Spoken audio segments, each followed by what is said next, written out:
Hello student, welcome to Equator Academy Dehradun. और जैसे कि आप इस इमेज से समझ गए होंगे, इस वीडियो का जो टॉपिक है वो है आपके इंडियन फॉरेस्ट सर्विस जो एग्जामिनेशन है उसके लिए लिस्ट ऑफ बुक्स। किसके लिए? आईएफएस प्रीलिम्स के एग्जाम के लिए। मेंस के लिए अलग से हम लोग बात करेंगे, बट इसमें हम लोग बात कर रहे हैं मेनली तौर पे प्रीलिम्स के एग्जाम के लिए क्या आपके पास किताबें होनी चाहिए। तो इन किताबों के नाम आप लोग लिखते जाइएगा। तो अगर सबसे पहले बात करें हिस्ट्री जो है, हिस्ट्री के 3 पार्ट हैं जो आप लोगों को पढ़ने होते हैं। एंशियंट हिस्ट्री हो गई, मेडिवल हिस्ट्री हो गई और मॉडर्न हिस्ट्री हो गई। अगर मैं बात करूं कि आपके जो मॉडर्न हिस्ट्री है उससे आपके सबसे ज़्यादा क्वेश्चन जो हैं वो आपके एग्जाम में आते हैं। जैसे कि आप अपने स्क्रीन पे देख रहे हैं इस समय, ये आपकी मॉडर्न हिस्ट्री की बुक आपको परचेज करनी है। स्पेक्ट्रम पब्लिकेशन की है, a brief history of modern India. क्योंकि ओवरऑल में अगर हम लोग बात करें आपके 100 क्वेश्चन में से, तो हिस्ट्री का के अंदर जो सबसे ज़्यादा परसेंटेज आपका होता है वो आपका मॉडर्न हिस्ट्री का ही होता है। ठीक है, तो ये बुक आप परचेज करें, अपने प्रीलिम्स के लिए इससे नोट्स मेकिंग करना शुरू करें।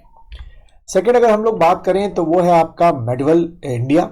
ये आपको ओल्ड एनसीईआरटी की बुक जो है वो परचेज करनी है। अभी शायद मार्केट में इसकी सिर्फ फोटोस्टेट कॉपी ही अवेलेबल होती है और इंटरनेट पे आपको इसकी पीडीएफ फाइल मिल जाएगी।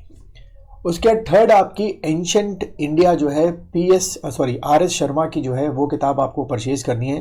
ये ऑक्सफोर्ड वाली आपको परचेज नहीं करनी है, ये तो मैंने इमेज के लिए रखी है। बट आर एस शर्मा की जो एंशंट इंडिया की ओल्ड एनसीईआरटी है वो आपको परचेज करनी है। इसका भी मोस्ट प्रॉब्ली आपको फोटो स्टेट जो है वो शॉप्स में, या इसका पीडीएफ फाइल आपको गूगल पे या इंटरनेट पे मिल जाएगा। उसके बाद जब ये 3 किताबों को आप पढ़ लें तो फिर आपको ये इंडियन हिस्ट्री एंड कल्चर जो आपका वी के अग्निहोत्री की किताब है ये आपको लेनी है। इसमें एंशियंट, मेडिवल और मॉडर्न और डीप में दे रखा है। अगर तीनों किताब पढ़ चुके हो तभी इस किताब को आप लोग शुरू करिएगा। ये एक ऐसी किताब है जो आपको प्रीलिम्स के साथ साथ आपके आईएफएस का जो मेंस का एग्जाम है, यानी कि जो जनरल स्टडीज का एक पेपर है, उसमें भी बहुत ज़्यादा आपके लिए क्या होगी, ये हेल्पफुल होगी। उसके बाद हम बात करें ज्योग्राफी में, तो ज्योग्राफी के 3 पार्ट हम लोग पढ़ते हैं या मैं पढ़ाता हूँ। वो है आपके फिजिकल ज्योग्राफी, दूसरा आपका इंडियन ज्योग्राफी और तीसरा पार्ट आपका है वर्ल्ड ज्योग्राफी। वर्ल्ड ज्योग्राफी में आपको खास बात क्या रखनी है कि वर्ल्ड ज्योग्राफी को हमेशा करंट अफेयर से लिंकअप करना है, तो उसको पढ़ना आसान हो जाता है। यहाँ पे अगर हम लोग बात करें फिजिकल ज्योग्राफी की, तो ये जैसे कि आप सामने दिख रहे हैं सविंदर सिंह, इनकी किताब आपको लेनी है। ठीक है, और इसके अंदर आपको 3 पार्ट मिलेंगे फिजिकल ज्योग्राफी के अंदर। पहला पार्ट मिलेगा जियोमॉर्फोलॉजी, उसके बाद आपको मिलेगा क्लाइमेटोलॉजी और उसके बाद जो है वो आपको मिलेगा क्या, ओशनोग्राफी। ठीक है, तो 3 पार्ट में आपको ये जो किताब है वो आपको ख़त्म करनी है। ठीक, उसके बाद इंडियन ज्योग्राफी के लिए अगर हम लोग बात करें तो सबसे अच्छी किताब जो इंडियन ज्योग्राफी के लिए है वो आपकी है डी.आर. खुल्लर। जैसे कि आप अपने सामने इमेज में देख रहे होंगे, इंडिया कॉम्प्रिहेंसिव ज्योग्राफी। ये किताब आपको प्रीलिम्स और मेंस दोनों में बहुत ही हेल्पफुल रहेगी।